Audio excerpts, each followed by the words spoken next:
네, 하나님의 말씀을 듣기 위해 하나님의 전에 모인 여러분을 주님의 이름으로 축복하고 환영합니다.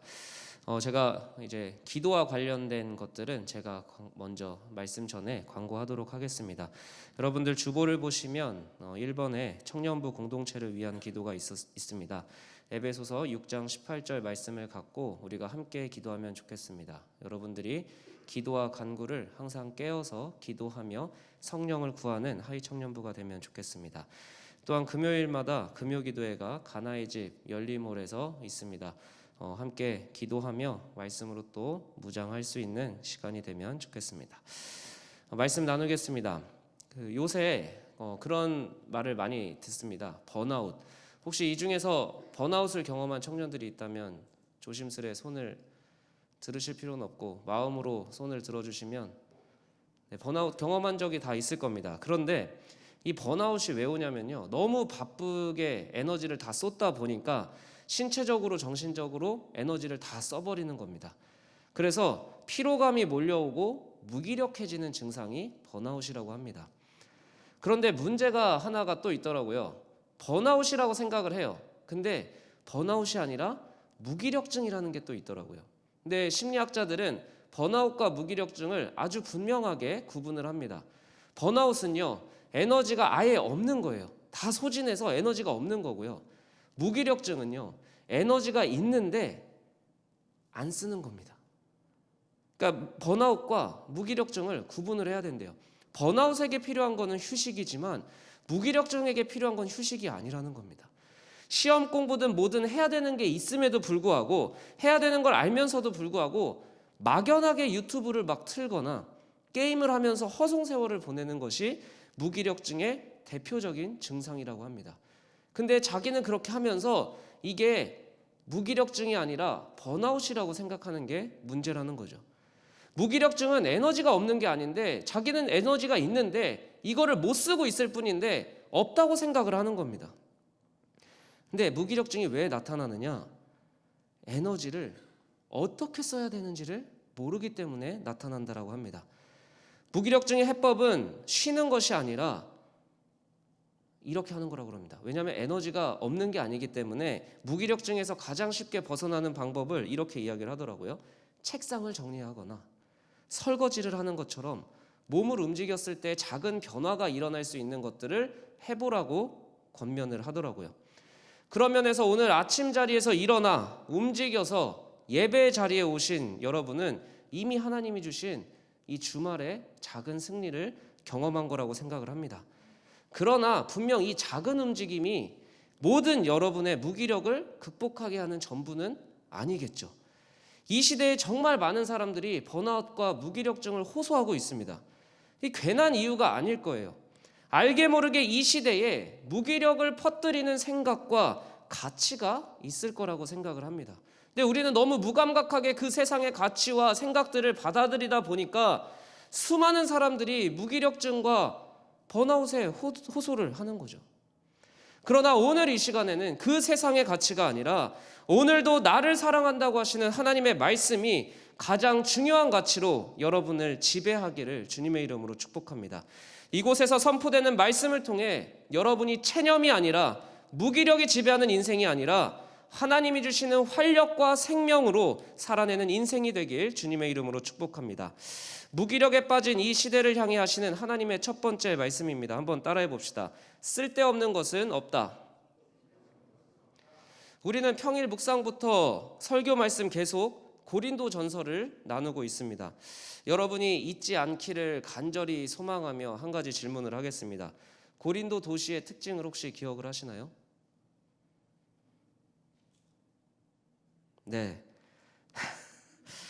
고린도 도시는 항구 도시라고 했어요. 그래서 물질적으로 풍요롭고 그리스 로마 철학이 매우 발달한 도시라고 여러 번 말씀드린 것으로 기억합니다만 뭐라고 하진 않겠습니다. 자, 그렇다면 한 가지 더. 고린도 교회의 특징은 무엇인가요? 네, 분열과 분쟁이 많다라고 이야기를 했어요. 왜냐하면 철학도 발달하고 그 시대에 살다 보니까 서로의 옳음을 주장하는 사람들 속에서 분열과 분쟁이 교회 안에서도 끊이지 않고 있었다라는 겁니다. 세상과 다르게 살겠다고 하면서 모인 교회임에도 불구하고 똑같은 거예요. 내가 더 옳다, 내가 더 높다, 내가 더 낫다를 놓고 싸우고 분열하고 있었던 겁니다. 그런 고린도 교회를 향해 바울은 교회가 어떠해야 하는지 오늘 말씀에서 비유를 들어 설명을 하는 것이죠. 뭐라고 비유를 하냐면 교회는 몸이라는 겁니다.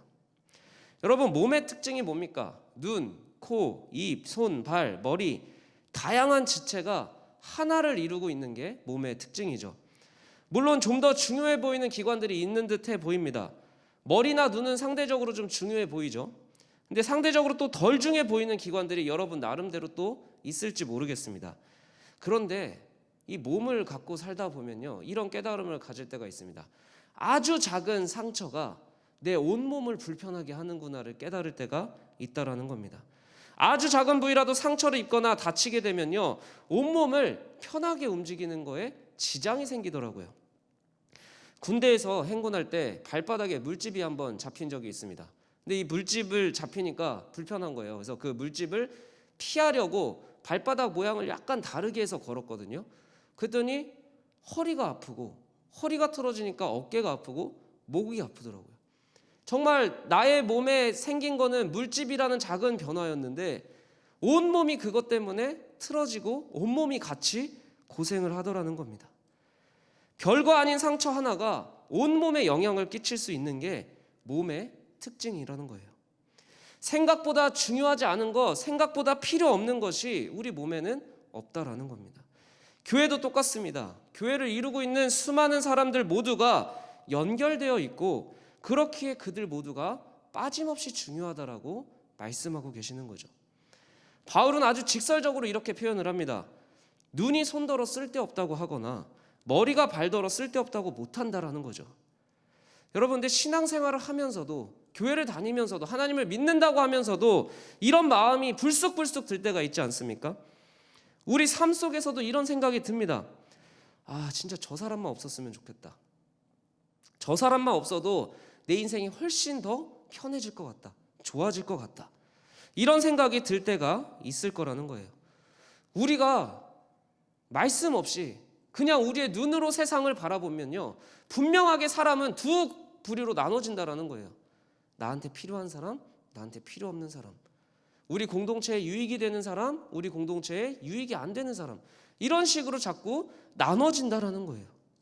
그게 인간의 한계입니다. 그게 인간의 죄예요. 인간의 죄는 거기까지밖에 못 보는 거예요. 나한테 필요가 되느냐, 나한테 필요가 없느냐. 그러나 바울은 분명하게 선포를 하는 거죠.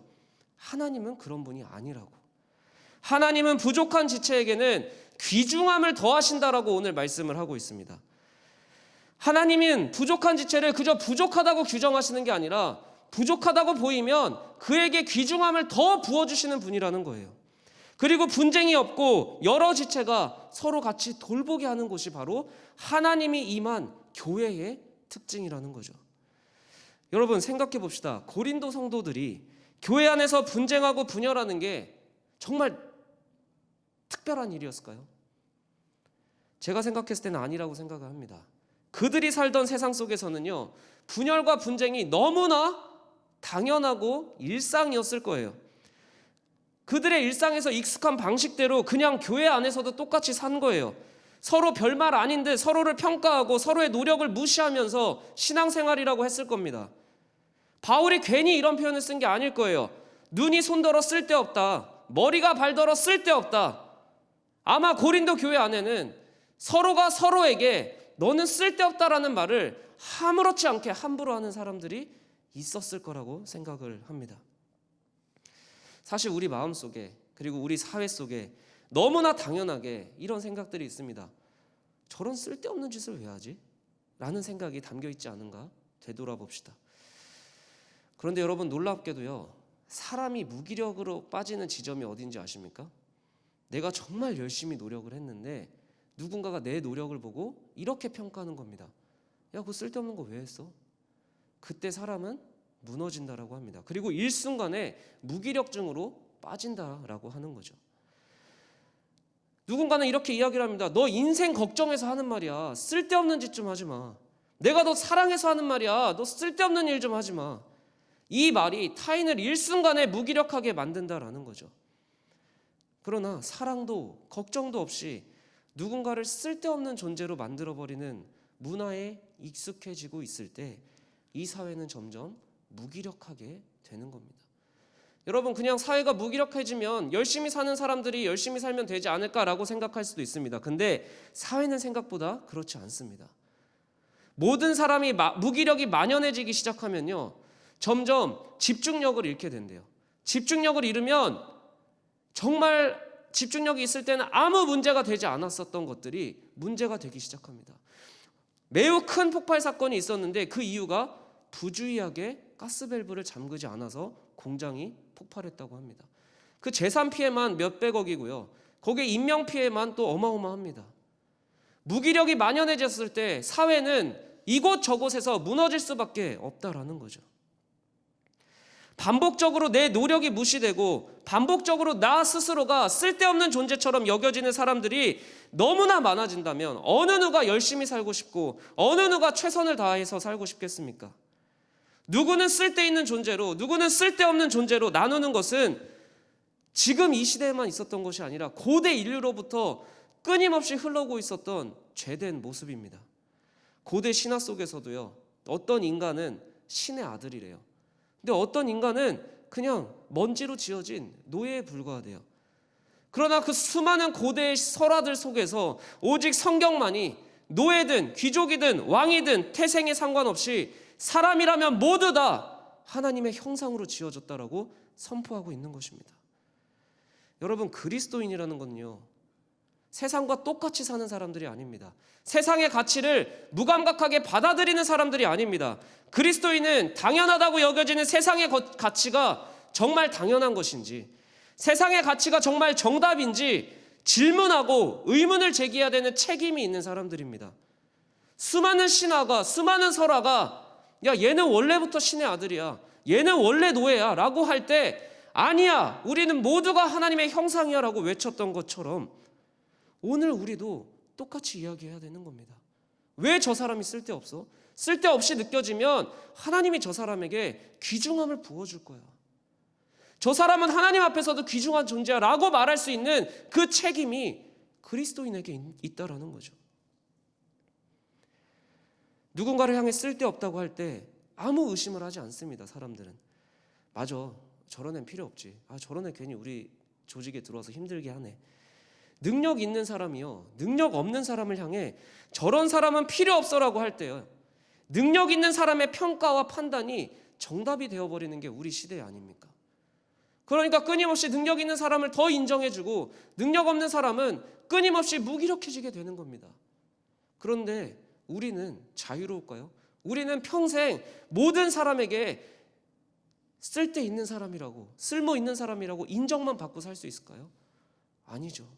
우리가 다르게 살아갈 때 그 사람은 우리에게서 감동을 받을 것입니다. 쓸데없다라는 존재로 평가만 받고 있던 사람이 그리스도인들에게 하나님의 귀중함을 선포받을 때 그 사람은 세상과 다른 가치를 목도하고 경험하게 될 것입니다. 여러분, 그리스도인은 하나님의 말씀이 정답인 삶을 살아내는 사람입니다. 능력 있는 사람들이 내린 평가와 판단이 정답이 되는 게 아니라요, 하나님의 말씀을 정답으로 삼고 살아가는 사람들이 그리스도인이라는 거예요.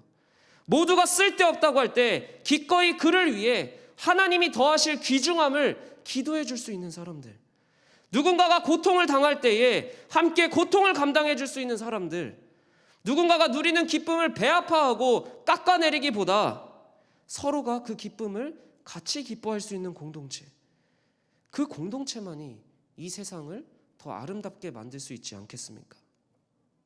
하나님이 하나님의 백성을 선택해서 이 땅에 이루고자 하는 하나님의 나라가 이런 모습이어야 하는 거죠.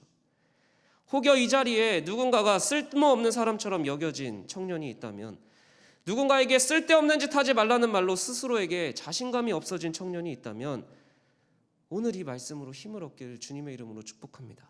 하나님은 부족한 곳에 귀중함을 더하시는 분입니다. 세상이 여러분의 부족함을 평가하고 판단하고 낙인 찍을 때 오직 하나님만이 너희의 부족함에 귀중함을 더하신다고 오늘 말씀은 선포하는 겁니다.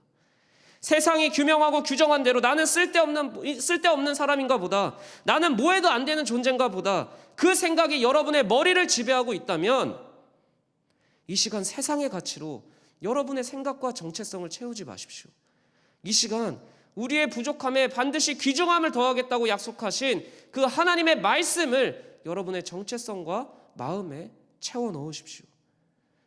혹여 여러분의 주변에 세상의 판단과 규정으로 상처받고 무기력에 빠진 지체들이 있다면 그를 향해 하나님의 귀중한 위로와 격려를 선포할 수 있는 사람들이 되길 또한 축복합니다.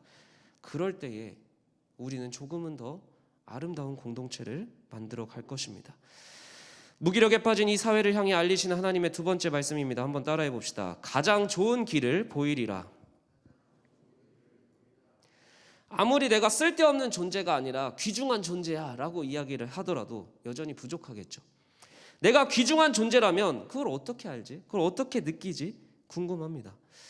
바울은요, 하나님이 교회에 다양한 모습으로 성도들을 세워나간다라고 이야기를 하십니다. 누구는요 사도로 세우시고요, 선지자로 세우시고 교사로 세우신대요. 누구는 능력을 행하고 누구는 병 고치는 은사를 주시고 서로 돕고 다스리는, 때로는 방언을 주신다고도 이야기를 합니다. 여러 방식으로 하나님의 자녀들에게 역할을 맡기고 능력을 주십니다. 그러나 바울은요, 너희가 가진 그 능력으로 전부 다 됐어, 능력 받았지, 됐어, 잘하고 있어 라고 이야기하지 않아요. 오늘 말씀에서 바울은 그들에게 맡기신 역할과 은사를 나열한 다음에 이렇게 이야기하고 권면을 합니다. 더욱 큰 은사를 사모하라. 내가 너희에게 가장 좋은 길을 보여줄게. 고린도 교회는 여러분, 제가 계속 이야기하지만 서로 더 낫다, 서로 더 괜찮다, 더 좋다라는 생각으로 갈라지고 있었습니다. 심지어 하나님이 주신 은사에 대해서도 서열을 매기고 있었어요. 특히 방언 은사에 유난히 높은 서열을 부여했나 봅니다. 그래서 바울은 의도적으로요, 은사를 나열할 때 방언을 항상 맨 뒤에다가 놓는 거예요. 바울은 그들의 논리를 깨뜨리고 있는 겁니다. 뭐가 제일 큰 은사다 이렇게 이야기를 하는 게 아니라 너희가 이야기하는 가장 큰 은사, 방언이 가장 큰 은사가 아닐 수 있어. 모든 사람에게 주어진 가장 큰 은사를 인정해 주라는 얘기예요. 순위를 매기고 차별할 시간에 다른 은사를 인정해 주라는 겁니다. 그런데 그렇게 서로를 인정하고 서로의 은사를 칭찬할 때 좋은 길이 보여진다라는 겁니다. 여러분, 고린도 교회는 은사가 없는 교회가 아니었어요. 오히려 은사가 많아서 문제였던 교회입니다. 서로의 은사가 더 좋다라고 이야기를 하면서 분쟁했기 때문에 문제가 생긴 교회였습니다. 은사는 있었지만 그 은사를 바르게 쓰는 방법을 모르기 때문에 문제가 생긴 교회였어요. 바울은 은사를 사모하되 가장 좋은 길을 보여주겠다라고 이야기를 합니다. 그 길이 무엇입니까? 오늘 읽은 12장 바로 다음 장이 그 유명한 사랑장입니다. 내가 옳다고 주장하고 고집하는 건 여러분 사랑이 아니에요. 더 강하게 이야기하는 것도 사랑의 태도가 아닙니다. 너 이거 쓸데없는 짓이야, 내가 걱정해서 하는 말이야 라고 규정하는 것 자체가 사랑이 될 수 없다라는 겁니다. 우리 사회를 변화시키고 우리 이웃을 변화시킬 수 있는 유일한 방법이 사랑이다. 가장 좋은 길은 사랑이다라고 이야기하는 겁니다. 여러분, 아마 주변에 우리의 사회가 변화되었으면 하는 모습들이 있을 겁니다. 여러분이 속한 조직에 이런 모습은 좀 변했으면 좋겠다. 아니면 여러분 누군가에게 얘는 좀 이렇게 변했으면 좋겠다라고 생각하는 모습이 있을 겁니다. 근데 잘 생각해 봅시다. 그 변화시키고 싶은 그 마음 있잖아요. 그게 정말 사랑이에요? 정말 사랑입니까? 아니면 그냥 내 마음에 거슬려서 변화시키고 싶은 겁니까? 내 가치와 내 기준에 안 맞아서 틀린 것 같아서 바꾸고 싶은 겁니까? 아니면 진짜 사랑하는 겁니까? 진짜 사람을 변화시키는 건 무엇일까요? 제 아들한테 해와 바람이라는 이야기를 해주면서 조금 사랑에 대해서 조금 어떻게 하면 사람을 변화시킬 수 있을까를 좀 깨달은 것 같습니다. 여러분, 해와 바람이라는 동화를 아마 한 번쯤은 다 들어보셨을 거예요. 나그네의 외투를 벗기기 위해 바람과 해가 시합을 하기 시작을 해요. 자신의 힘을 과신한 바람이 먼저 자신만만하게 외투를 벗기려고 하는데요. 외투가 벗겨지기는커녕 오히려 나그네는 어떻게 하죠? 외투를 더 싸맵니다. 바람이 그치고요. 이제 나는 못하겠다라고 이야기를 하자 해가 그냥 햇빛을 비춰주고 있었습니다. 그랬더니 오히려 나그네는 스스로 자기의 외투를 벗더라는 거죠. 이 이야기를 아들에게 해주면서 이런 말을 했습니다. 아빠가 바람같이 잔소리해서 미안하다. 아빠가 태양같이 기다려줄게 라는 말을 했습니다. 그랬더니 아들이 알겠다고 이야기를 하더라고요. 우리의 삶도 마찬가지라고 생각을 합니다. 바람처럼요, 더 세게 더 강하게 이야기하는 것이 생각보다 사람을 변화시키지 못하더라는 겁니다. 오히려 자기 옷을 더 움켜쥐듯이 변명이 나오더라고요. 너 이거 잘못된 거야. 너 이거 이렇게 하면 저 이래서 이렇게 한 건데요. 저 이래서 이렇게 할 수밖에 없었는데요. 자기를 더 가리더라고요. 자기를 더 숨기더라고요. 더 거리가 생기더라고요. 근데 실제로 사람을 이렇게 그냥 아무 말 안 하고 기다리면 되겠습니까? 라고 반문을 할 수도 있겠습니다. 근데 실제 사례가 있더라고요. 이재철 목사님이라는 분이 계십니다. 한국 교회의 아주 어른이신데 이분이요 기독교인이었대요 쭉. 근데 30대 때 그 회사 사장으로 술과 회식을 매우 좋아하셨다라고 합니다. 30대까지도 회식을 하면 마지막 경로가 어디였냐면요, 항상 자기 집이었대요. 그래서 딱 자신 있게 벨을 누르면 아내가 문을 열어주고 그때가 몇 시든 손님을 몇 명을 데려왔든 다 안으로 초대해서 술상을 대접해 드렸다고 합니다. 근데 어느 날 자기도 모르게 벨을 누르지 않고 혼자 왔을 때 열쇠로 문을 여셨대요. 그리고 들어갔는데 처음 보는 광경인 겁니다. 불이 다 꺼져 있었던 거예요. 항상 자기가 벨을 누르면 아내가 멀쩡한 모습으로 불을 켜고 환대를 해줬었는데 열쇠를 열고 들어가니까 불이 꺼져 있었다라는 겁니다. 그리고 거실로 갔더니 아내분이 책상에 엎드려서 자고 있더래요. 근데 그 밑에 한 노트가 있어서 문득 그 노트를 펼치고 싶다라는 생각이 들었답니다. 노트를 펼쳤더니요, 여기저기 눈물로 적셔져 있는 거예요. 왜 이렇게 눈물로 적셔져 있지? 하고 내용을 읽어봤더니 이렇게 써있더라는 겁니다. 오늘도 어김없이 죽음을 생각했다. 약을 먹을까? 손목을 그을까? 그러나 그 죽는 길이 내가 취할 길이 아님을 알고 돌아왔다. 나를 살리려고 십자가에서 돌아가신 주님의 뜻을 위해 주신 남편이라 나는 사랑해야만 한다. 나는 할 수 없지만 주님께서 사랑하라 명령하심으로 나는 사랑해야만 한다. 주님 도와주세요. 나의 약함을 주님께서 잘 아시잖아요. 이런 글이 여러 편 써 있었다라는 거죠. 이 글을 읽고 이재철 목사님은 심장이 멎는 것 같고 귀에서는 큰 북소리가 들렸다라고 고백을 합니다. 그때서야 자신의 삶을 돌아보고 자기가 아내에게 어떻게 행동을 했는지가 돌이켜진다라는 거죠. 그리고 기도를 하는데 누가 자기를 꼭 안아주는 듯한 느낌이 들어서 아내가 일어났나 보다 하고 뒤를 돌아봤는데 아무도 없었다라는 거죠. 근데 그때 이재철 목사님이 그의 인생을 뒤바꾸는 세미한 음성을 듣게 됩니다. 나의 사랑하는 제철아, 나는 너를 한 번도 버린 적이 없단다. 거기서 주님의 음성을 듣고 이재철 목사님은 그토록 즐기던 술과 담배의 냄새마저 역겨워졌다고 합니다.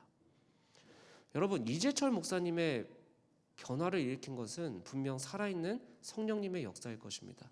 그러나 그 성령님의 역사를 경험하고 깨달을 수 있게 한 것은 사모님의 피나는 기다림의 시간이었을 겁니다.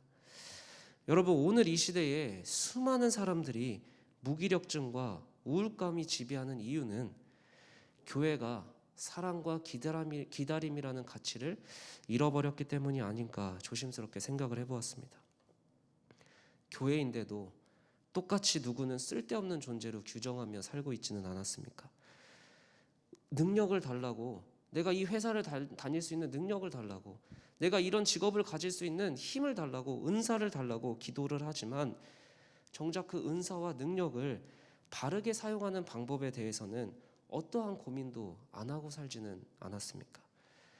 내가 기다릴 수 있는 만큼만 기다리고 난 할 만큼 다 했어, 난 더 못해, 생명을 포기하고 관계를 포기하지는 않았습니까? 교회에 예수님의 사랑이 정말 있다면 우리의 삶에도 예수님의 사랑이 나타나야 하지 않겠습니까? 여러분, 우리가 살고 있는 이 시대에는요, 기다려주는 사람이 너무나 필요합니다. 사랑해주는 사람이 너무나 필요합니다. 더 나은 사회는 경제가 발전하는 사회라고 이야기하지만 생각보다 우리는 발전한 돈과 발전한 기술을 사랑으로 쓰지 못했기에 점점 더 많은 사람들이 무기력증과 우울증에 허덕이고 있지는 않은가요? 받은 은사와 받은 능력을 바르게 사용하는 길은 오직 교회만이 보여줄 수 있지 않을까요? 오직 교회라고 부름받은 여러분들이 여러분의 삶과 여러분의 가정과 여러분의 친구 사이에서 여러분들만이 보여줄 수 있지 않을까요? 쓸모없는 것처럼 느껴지는 청년들이 있다면 세상의 소리가 아닌 부족함에 귀중함을 더하신다는 하나님의 말씀을 여러분의 마음에 채우십시오. 교회에서 서로를 귀중하게 여기십시오. 내 옳음으로 판단하기보다 함께 기다려 주십시오. 그 기다림이 오래 걸리는 것 같을지라도 제대로 변화시키는 것은 사랑의 기다림밖에 없는 듯합니다. 이 시간 우리가 함께 찬양하면 좋겠습니다. 오늘 찬양은 기대라는 제목입니다. 여러분, 우리는 주님 안에서 하나입니다. 그저 하나가 되는 공동체가 아니라 주님 안에서 하나 되는 사람들입니다. 여러분, 우리가 주님 안에서 하나 된 공동체라면 사랑과 선행으로 서로를 격려할 수 있는 사람들이 되면 좋겠습니다. 서로를 따스함으로 기다려주고 보듬어줄 수 있는 사람들이 이 하이청년부 공동체 안에 많이 성장하며 세워지면 좋겠습니다. 주님이 우리 안에 함께 하실 때 형제자매의 기쁨과 슬픔을 느낄 수 있는 사람들이 되면 좋겠습니다. 그렇게 내 안에 주님이 살아계셨구나. 세상은 그저 내가 잘 되길 바라는데 누군가의 기쁨과 누군가의 슬픔, 누군가를 보듬어주는 그 삶 속에 내 안에 하나님이 살아계심을 느끼게 되길 축복합니다. 이 시간 가사를 묵상하며 함께 찬양하며 나아가겠습니다.